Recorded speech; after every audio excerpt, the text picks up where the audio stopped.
possa aver visto.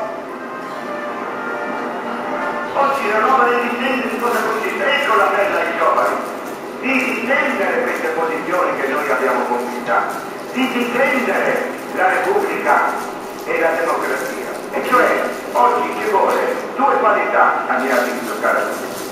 L'onestà e il coraggio. E quindi l'appello che io faccio ai giovani è questo, di cercare di essere onesti. Prima di tutto la politica deve essere fatta con le mani pulite.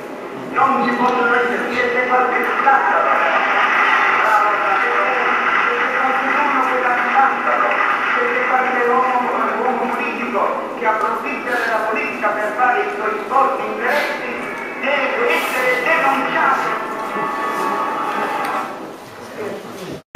E quindi l'appello che io faccio ai giovani è questo, di cercare di essere onesti. Prima di tutto la politica deve essere fatta con le mani pulite. Non ci possono essere siete qualche scandalo. Siete qualcuno che la scandalo. Siete qualche uomo politico che approfitta della politica per fare i suoi sporchi interessi,